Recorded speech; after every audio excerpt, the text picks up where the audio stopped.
Hello, ladies and gentlemen. I'm going to make a summary of the play-ins, make a couple of predictions and assessments when it comes to the newly created groups. There's not going to be a stream today because I need to rest up. We're going to release some content around PBE as well. Try to do that in unison with what's going on at the World Championship. But it's a bit tricky. I feel like I can't really dive completely into it because of worlds going on and conflicting meta ideas in my mind. Like even when it comes to Samira and Yon, I know so little about these champions because they're not relevant in pro play, and it's hard to stay in touch with both. It's just something that has come out of habit to almost avoid learning due to the conflict from competing. Well, anyhow, this is something that, might come, might not. We're definitely going to do a little shorter video on the new items and what to expect and what to look out for. But I'm excited to test everything out on PBE. Coming into today, we had two best of fives. I predicted LGD and Unicorns of Love to be the teams that go through to the World Championship due to the level that we saw and also due to past levels. Because I think LGD only beating V3, they kind of stumbled into the playoffs. But they were very, very lucky with their draw. They had R7, and then they had, of course, LGC, which we're going to talk about in a short moment, Unicorns of Love. I think they showed the highest level of skill, and I think if anything, a best of five between them and Team Liquid would have been the most exciting one in play-ins, because I felt like Unicorns of Love was better than PSG. And I think Team Liquid, the edge they would have, I think they are individually slightly more robust, while Unicorns of Love have a deeper champion pool. And it just comes down to, what would happen with Team Liquid when some of the Graves bans start coming their way and so forth. That's a very, very intriguing question to elaborate on, but it's a best of five we'll never see. When it comes down to today's best of five between LGC and LGD, LGC got to their position due to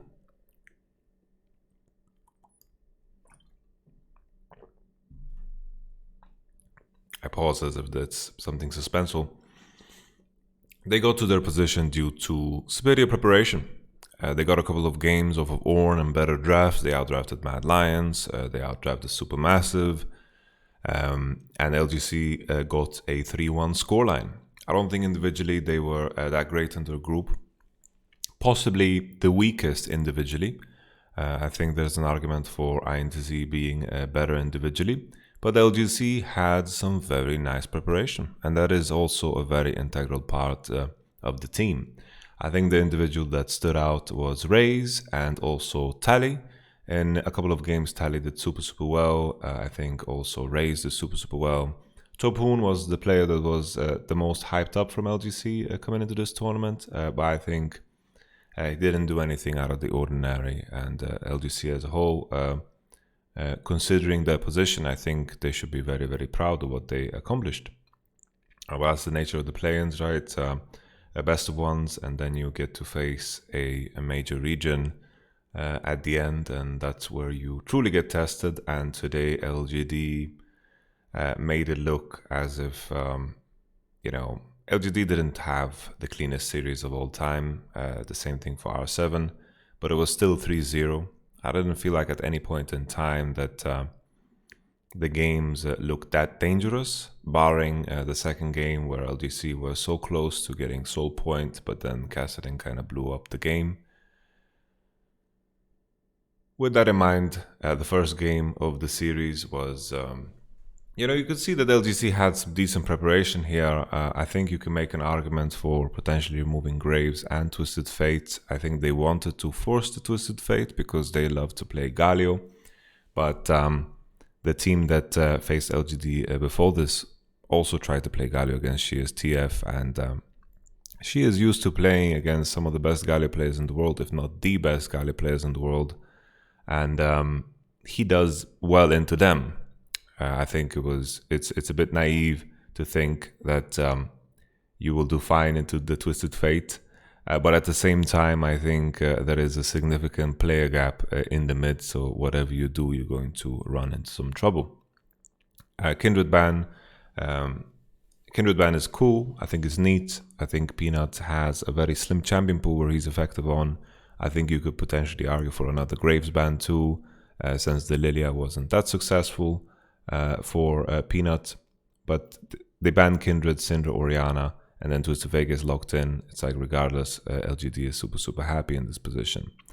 Set for the mid lane ban, Lucian for the mid lane ban, Ornn, and that's cool. Even though I think Tally's Lucian was a rough one. We remember the game between Team Liquid and Legacy.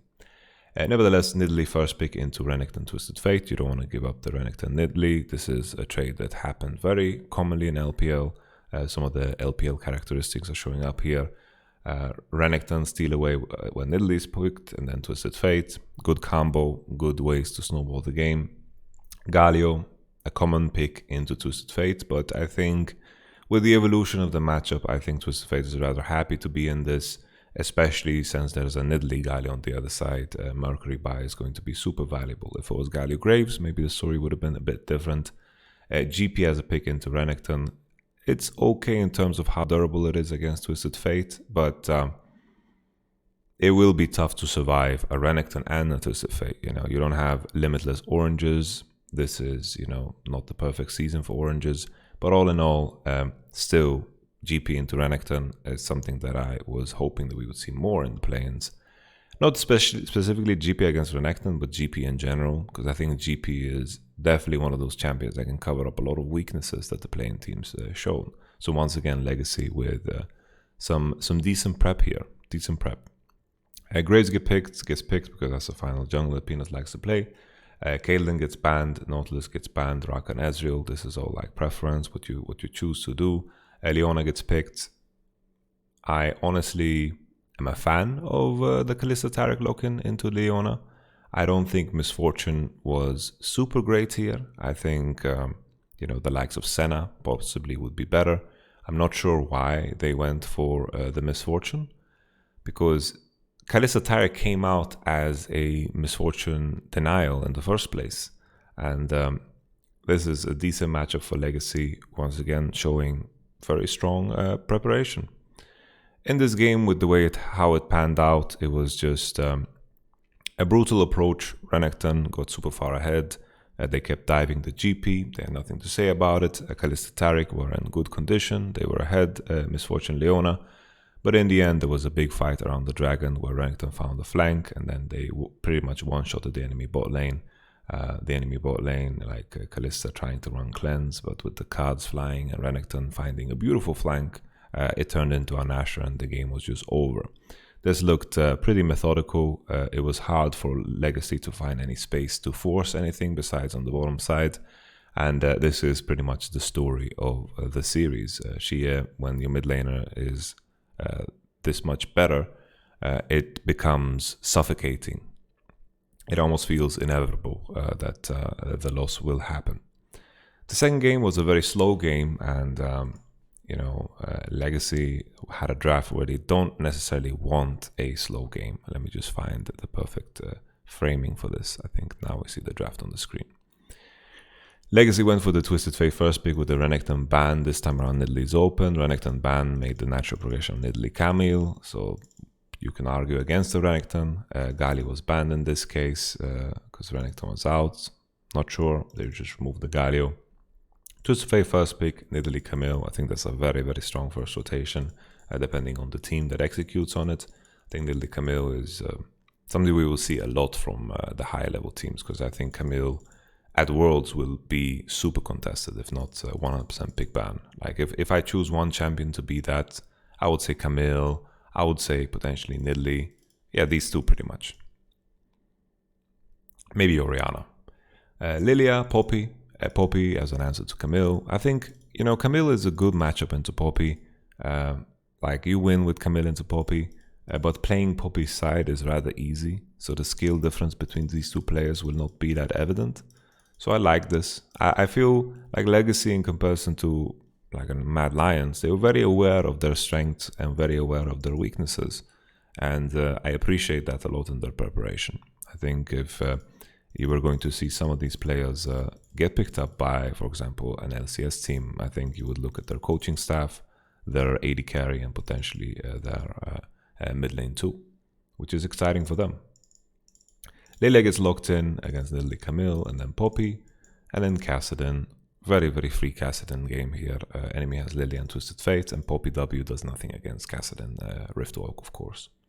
So right off the bat, I would lean towards LGD's 3 picks to be stronger. I think you're very, very happy with these picks. Caitlyn Kalista gets banned. They're removing the Kalista after that nice game. Leona gets locked in, and then boom, there's the Draven. This time around, Rakan was still banned, and Mark, very, very, very, he's big on Leona like most of the LPL supports. So after Rakan is out, he just goes for Leona. Braum, Draven, and then they just picked Ezreal for safety. It makes sense to pick Ezreal here. You just kind of want to stall out the game, and if you're behind, it doesn't matter. You just want to play a heavy topside game. So this one was very, very inactive, and LGD showcased that they lacked patience, because if you look at their composition, Camille, Kassadin, with patience, you're going to do super, super well. They took some poor fights, and Legacy, they punished well. They were in a position where maybe they would have won the game, but Kassadin reached a complete breaking point, because Shia went for a very greedy build with Deathcap third, but it was just the right option, because if you're 16 and you have Deathcap, Archangel, and Rod of Ages, you're pretty much going to one-shot anyone, except maybe the Poppy if he buys a lot of MR. But all in all, this was a game where Legacy, with their Twisted Fate, took a little bit too long time to become active. I think in the early game still, they ran into the same problem. Kassadin was about 20 CS ahead, 30 CS ahead through lane phase alone, and there was a very, very late first blood in this game. And when you're playing the Kassadin side, you're very happy with it. So I think, if anything, maybe the Braum support could have been a better pick, something that is a bit more forcing, and maybe consider not banning Trash, because the enemy already showed that Leona is their highest prio. And then potentially you could be the one picking Trash, or you could look to ban Ezreal instead if you're looking to go for a Draven, and you'll make the matchup bottom so much more explosive, and then you can use Twisted Fate. But once again, Raze, good Draven. I think it's usually a very good display of skill if someone has the guts to pick a Draven. Raze showed a lot of flexibility throughout this tournament. I wouldn't be surprised if he didn't play the same champion twice all tournament long. I remember Jhin, I remember Tristana, I remember an Ezreal, a Draven, a Kalista. The list is quite long. Anyhow, Kassadin, level 16, game too slow for Legacy. That's the easy way to put it. Final game, Orianna, Syndra, Renekton ban. They continue with the same ban. This time around they first pick Camille. Enemy still Twisted Fate, and then Graves. Nidalee banned on their side. Not sure why LGD chose to switch things up here with the Nidalee ban. Maybe they expected an adaptation from blue side, and they felt if we have TF Camille into Nidalee that we're not happy. Maybe they feel this way because Camille Graves isn't that strong of a combo. And nevertheless, TF Graves, and then enemy went for Lilia Galio, the tried and true, and then Volibear third. This makes for a pretty strong top side, for both sides, honestly. It comes down to how much they can impact the Volibear matchup. If Volibear is in isolation against Camille, I think Volibear can find ways to win, especially with the skill disparity. Kalista Caitlyn has bans Jhin, Rakan. Not sure why they went for Jhin ban.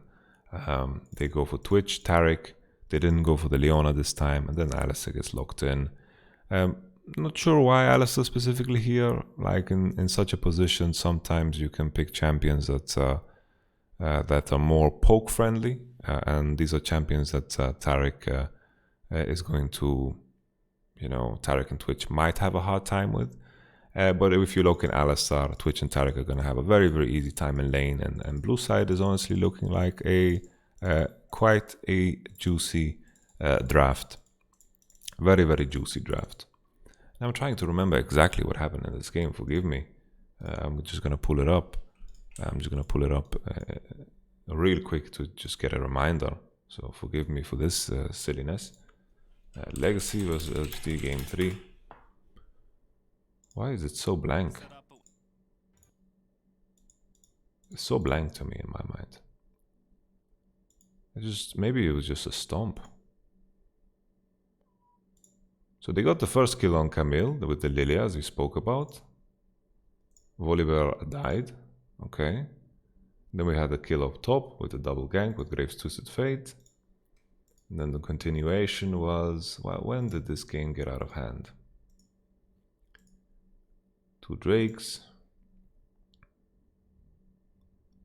We had LGD diving bottom like maniacs.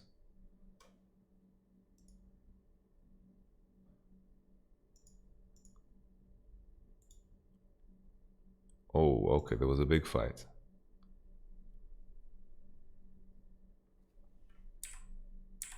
Okay, okay. Now I remember, now I remember. Now I remember.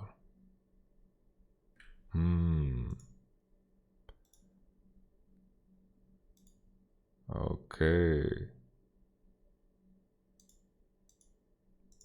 Okay, well, the story of the game is, and the story of the series, honestly, is just that there was a significant player gap. And I think this is what we kind of expected for LGD throughout the tournament when we call play-ins, that the level of these players should be good enough to beat out most of these teams. And I think even though LGD didn't look incredible doing it, I think it kind of came down to grounding our expectations, because everyone was so hyped on play-ins and everyone was kind of carried away by the results, because in the end it's best of ones. Some of these teams have no experience playing best of ones, and in best of ones we don't get told the whole story. Sometimes there are mistakes that you make that can be easily adjusted. Sometimes you make mistakes that can't be adjusted. And when it's a single round robin as well, best of one, we get a bunch of crazy results and also a lot of crazy opinions. I think, I predicted LGD to win with quite some confidence here. All in all, to end Legacy's run, Raze good, coaching staff good, and Tali good. Excited for these 3 aspects to follow their future. I think it was tough to beat LGD on the day. If LGD didn't completely, shoot themselves in the foot, I don't think Legacy would win. Okay, we continue on to the next best of 5, which was also a 3-0 for those who don't know. It's hard to avoid it because it's on the screen now. Unicorns of Love went for Azir, Hecarim, Ornn ban. They were one of the teams that realized that you can win without Ornn, and that's pretty much Unicorns of Love and Team Liquid. Teams with a higher level of class. I think they definitely didn't need to rely on any cheap band-aids. Here, Unicorns of Love definitely took some risks in draft. Nidalee first pick we love. I think this is something we're going to see in the tournament. And anyone who doesn't play Nidalee, good luck in the tournament. I'm looking at, for example, G2. Misfortune, Lilia. This was very strange. Like, you straight up blind pick Misfortune. But then the Wukong and Twitch came in, and everyone was very excited about Mole fight, me included. I was very excited about the Mole fight, because Mole fight against Wukong, the lane matchup is good, and then Mole fight into Twitch, Wukong, Nidalee. That's like already, a bit of a combo. Misfortune, apparently, just because she has, reoccurring damage in her ultimate, it doesn't break sleep. It needs to be punchy. So basically, like an ability that does damage once. When it's like a damage ability that does damage multiple times, it doesn't break sleep actually, and you're taking a nap, and the Misfortune will just you get destroyed. It was a very, very cool interaction that I'm sure that a lot of other teams will explore. So Misfortune, Lilia, Malphite, you have a wombo combo going on for yourself. Nidalee, Wukong, they like to brawl, and if they survive that initial combo, they're going to do super, super well. And then Twitch, of course, will be a hard game, run alright off the bat, but let's just continue. Kassadin, Sylas as red side bans. Very weird. Very, very weird. You ban Kassadin, Sylas. Sure, Sylas is good against Malphite. You have some good ultimates here. But you are banning Kassadin on red side. You expect the enemy to blind pick Kassadin. This is showcasing some kind of pattern already. Unicorns of Love read into this and realized that Supermassive mid lane, his champion pool is tiny. Tiny. Rakan gets picked, we don't mind that. Rakan is good. Snowflower, good Rakan. Good blind pick. Together with Misfortune, has an okay lane, not too exciting. Alistar gets picked, to potentially, I think primarily Alistar is good here because it can cancel Misfortune almost on demand if it comes down to that. And that's always going to be good. That's always going to be useful. Alistar in general is a strong champion, scales super well. Silas is already out, so there's no risk of that. And then Zoe was very surprising to me. It was very surprising to me to see Zoe because in this position, I imagined that, wow, Zoe, you can pick a lot of AD options into Zoe. The first two things that come to mind is Lucian. Lucian is open. You can think of Set, but that's something that UL had the courtesy to ban. And then finally Tristana, right? 3 champions that do very well into Zoe. And they decided to go Galio. Very surprising. Galio is not good into Zoe. And now you put yourself in a position that if Alistar cancels Misfortune and your team itemizes Magic Resistance, which is very natural, right? Mercury, Athene, Dead Stands Mercury, Mercury, and then of course maybe a Void Staff and then a Banshee, and then Zoe is gonna have a great time. Galio last pick showcased that Bolulu's champion pool was Supermassive's biggest downfall in terms of drafting. I feel like I have to sneeze.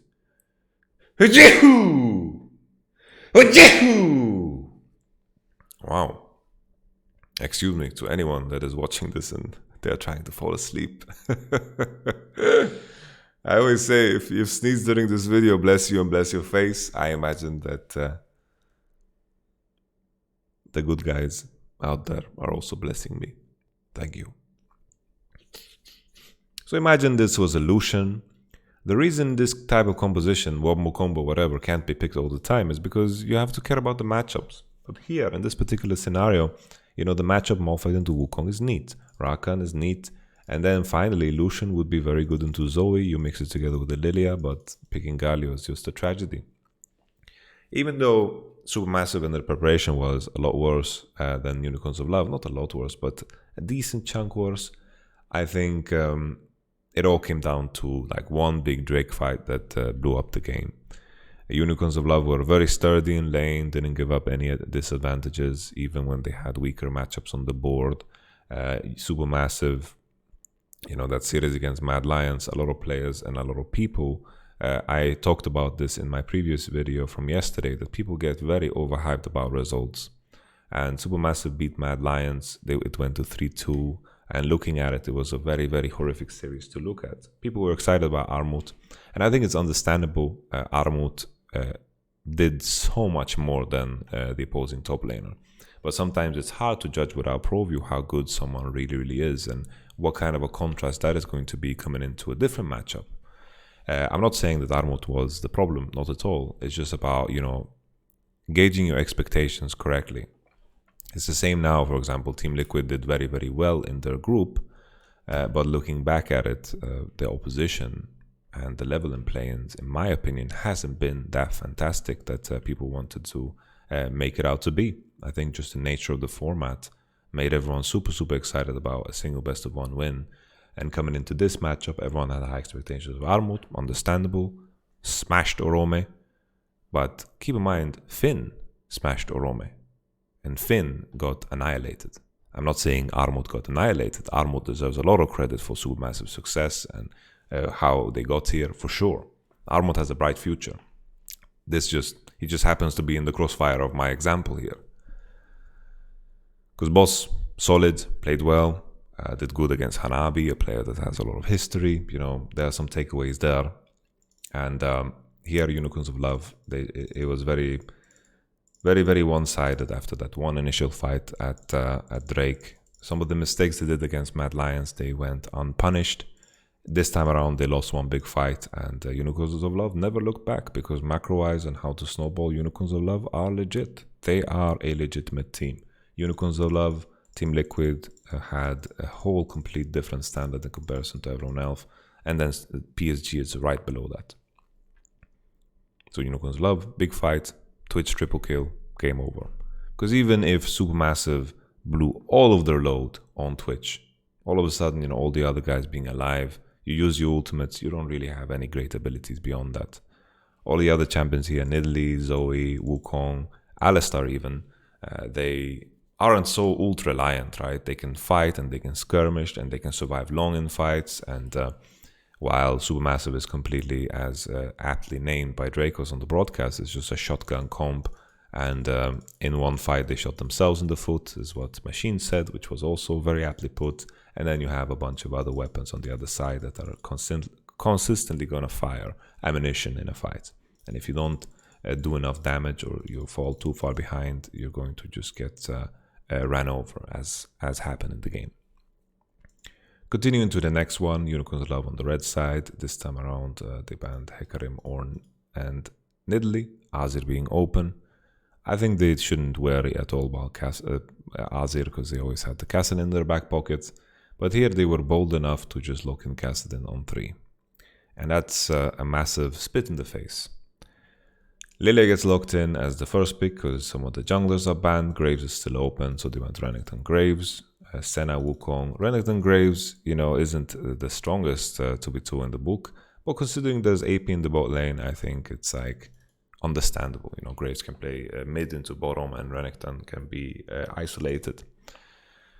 Senna gets locked in, Wukong gets locked in. Wukong is not a good matchup into Renekton, but I think in a case where the enemy has Graves and Renekton, that's okay. But I think Renekton can definitely win 1v1 against Wukong. I would favor Renekton if the players are of equal level. Senna gets locked in. Senna Wukong is not a thing. They're just picking Senna to pick Senna. Twitch was the adaptation and ban, and then Camille as well. Kassadin gets completely blind picked. And that's like, come on, man. Come on. You could even send Wukong into mid here, right? You can send Wukong into mid and pick something else into Renekton, like a cannon. Could happen, right? But Bululu picks Azir. So you have Lilia jungle and you go Azir. I'm going to scroll down so you actually see the Azir. It's, it's a shocker, man. So Kassadin has been used as a pick into Azir when Azir is sitting on a AP jungler. That's Kassadin is always the punish. Enemy is showing Lilia and Bululu goes Azir. I don't know if it's Bululu picking it. I don't know if it's Armut picking it. I don't know if Zeitnot is calling it. I don't know who picked it. Keep in mind when I say Bululu picked it, I'm not pointing any fingers here when it comes to the draft. Even Wukong could go mid against Kassadin and have a good time, Just an AD champion. You just need an AD champion. Pick Tristana for all I care. The amount of AP damage you have is okay. You have Leona. She forces Mercury buys all the time. And Lilia. You're going to be okay. Don't worry. You can go Tristana. And it will be super, super cool. But he picks Azir. On top of that, enemy is already showing Ziggs. Ziggs is good into Azir. Ziggs is good into Azir. Kassadin is good into Azir. This is... the only reason you're picking Azir is because, Bululu, your Azir is open. Let's pick it. No other reason. No other reason at all. And this was very, very disappointing. Very disappointing. Because now we had two positions where the draft could have been completely won by Supermassive, but they took a different turn, a very, very silly turn. This is, a turn, when you're driving on the freeway and you take an exit too early and then you have to drive like extra 30 kilometers. Well, they took a wrong exit and they had to drive maybe 500 kilometers or something. And then at the end was level 16 accident. It's just a disaster. Anyhow, same story in this game. Unicorns of Love, very solid control over top side. Renekton had full control. Ziggs fell behind a little in CS, but it doesn't matter because he's Ziggs and Alistar. These champions scale super well. And then there was a big fight around Dragon that SuperMassive failed to execute on, and Kassadin got a triple kill. It's exactly the same story as the previous game. And then Kassadin's level 16 was just inevitable. He was dominating already at level 11. Kassadin level 16 is kind of overblown as a thing. I think already 2 core, level 11, Kassadin is already really fucking strong. The ult cooldown drops immensely already at 11, and I think the whole level 16 thing is, it's super good, but it's a bit like, he's used this before that, Anyhow, let's go into the third game. I felt like YamatoCannon gave them a little bit of a chance. Once again, it's crazy to me because they hovered the right champion. They locked in Sion.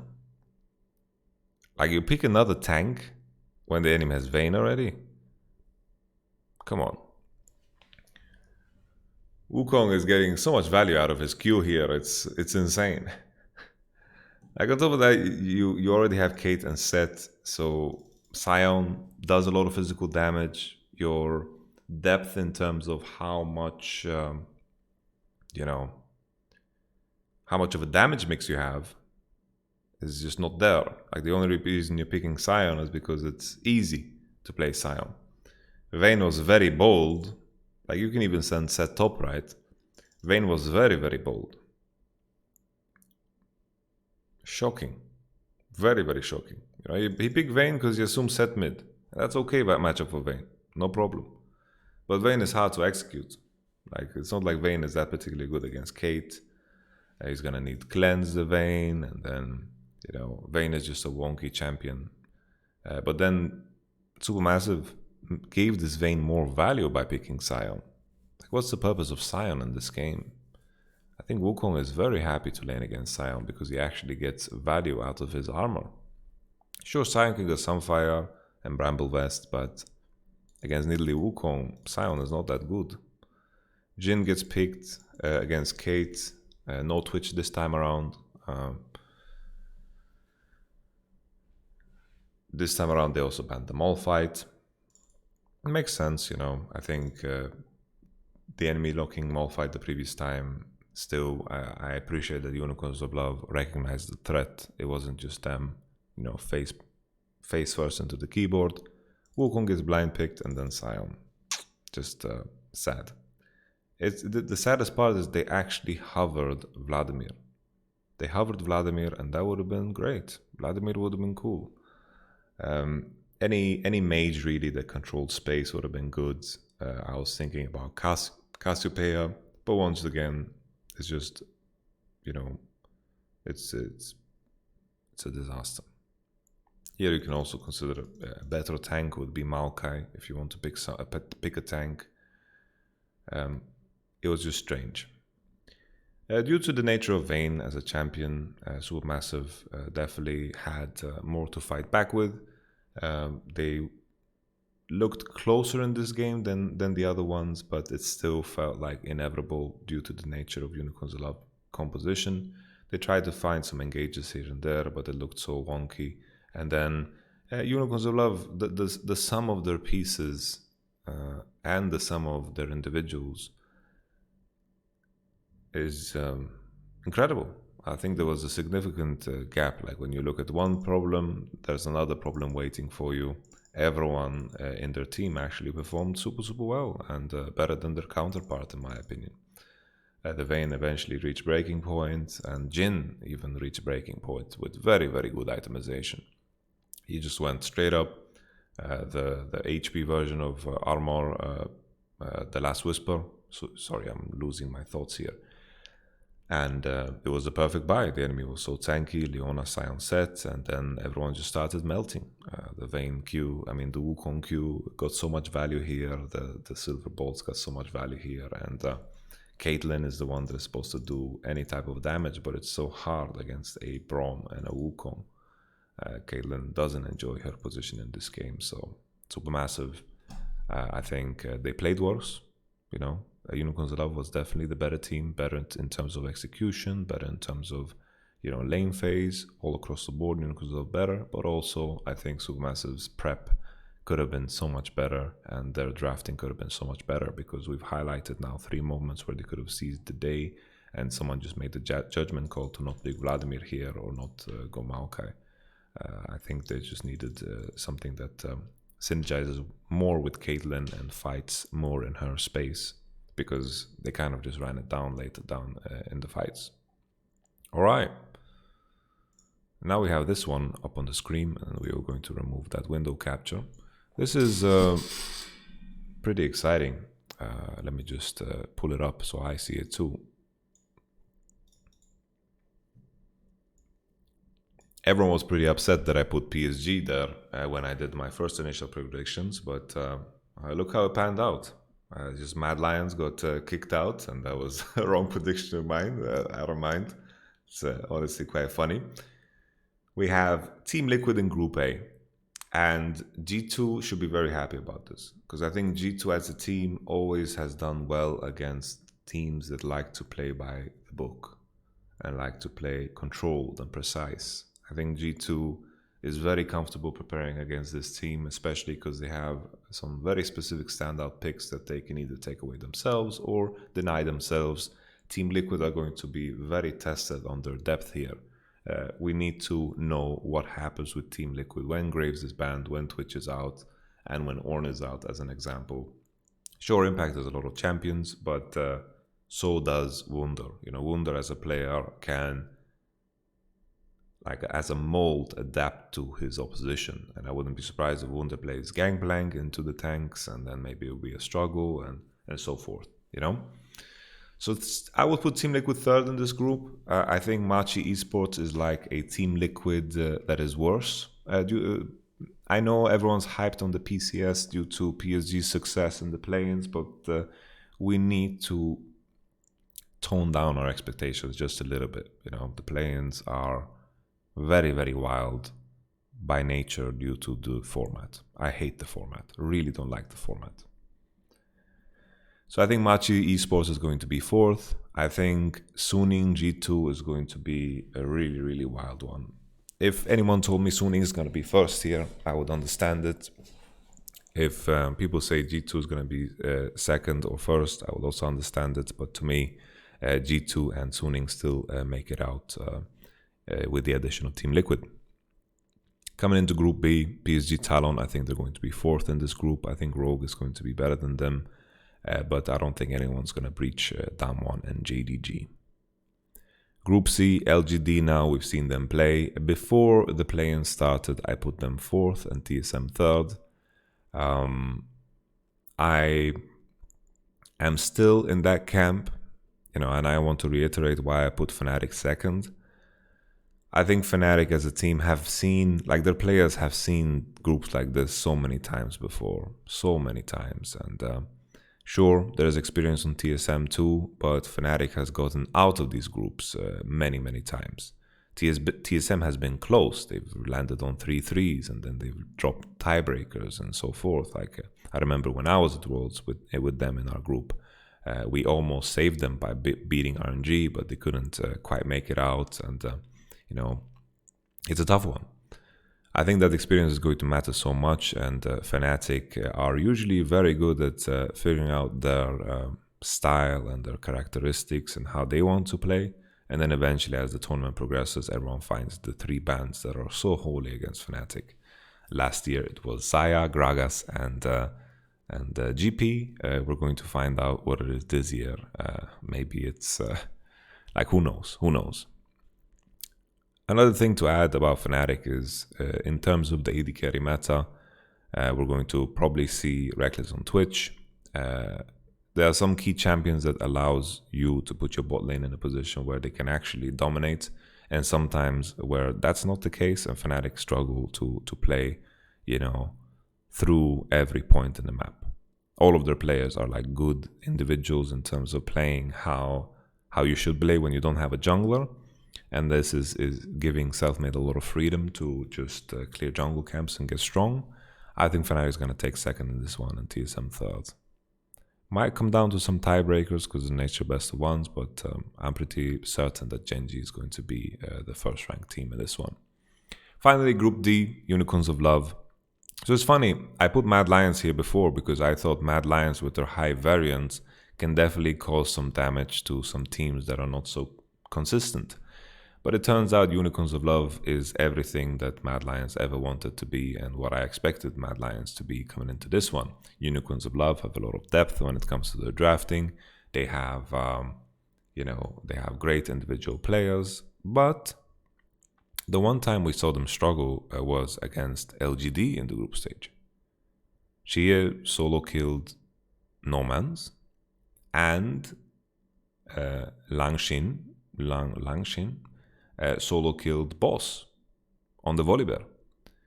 And looking at the individual players of DRX and top esports, like in the context of DRX, when people are looking at Pioshik and of course Doran, when we're talking about DRX winning worlds, okay, they might be a weakness, but in context of this, I would put Pioshik and Doran higher than I would put Peanut and Langshin. So this is important to note, that even though everyone's talking bad about Pioshik and Doran, I think in the context of this group, it might only show against top esports. I think FlyQuest is in for a wild ride. I hope they learned a lot during their bootcamp, because the level of play they showed during playoffs, I think, is not good enough to break this. But I think I say this knowing that FlyQuest have one strength, the 3 mid laners, and playing around mid and expanding that advantage. I worry about Wild Turtle and Solo in the context of this group, but I wouldn't say 100% Unicorns of Love is going to beat them. I'm sure FlyQuest have managed to improve during the bootcamp, but I think whoever is going to go out of this group is pretty determined. Unicorns of Love, if anyone's going to beat DRX and top out of FlyQuest and Unicorns of Love, I would say it's more likely that UL does it, due to the high variance and how genuinely interesting some of their drafts are, and how they view the game, and how they play together, and how they play macro-wise. I think Unicorns of Love can take a lead and win against, for example, a DRX. So I think Unicorns of Love higher chance of beating top esports and DRX than FlyQuest does. I think, FlyQuest against DRX, I think their three mid laners are not enough to bring down Chovy. But either way, very excited to summarize the end of Playins. It's been fun to watch. It's been a learning experience in terms of how we should view results, and I've pondered over it quite a bit as an analyst and also as a coach, and looking at players that I would consider picking up in the future. And there has been some shining stars. I think Jose Ododo, very good jungler. I think Raze, good AD carry. I think Tally had some good moments too. I think Envy looks very strong. I think Redbird also had some very good moments. Trying to think of who else. I don't have the players shown up. I think Armut, it was good to see Kakao in good form. I'm trying to just open the playing groups. I think PSG Talon, AHQ's players, Kongyu and Uniboy looked very, very decent. I think Kai Wing on an individual level also looked really, really good. There are some interesting names that we can pay attention to for the future, and those would be the ones I'm going to keep a close tab on. Anyhow, just as a final note, I hope everyone learned from this that we can't take all our judgment from BO1s. We just can't. And I think we got carried away with a lot of the results the community did, and in the end the chips fell where they fell, and Mad Lions completely collapsed. And sometimes that happens. They completely collapsed. There is no other way to view it. Complete collapse. Thank you so much for watching. I wish you all the best. I'll catch you guys on the next video. If you sneeze during this video, bless you and bless your face. Bye bye.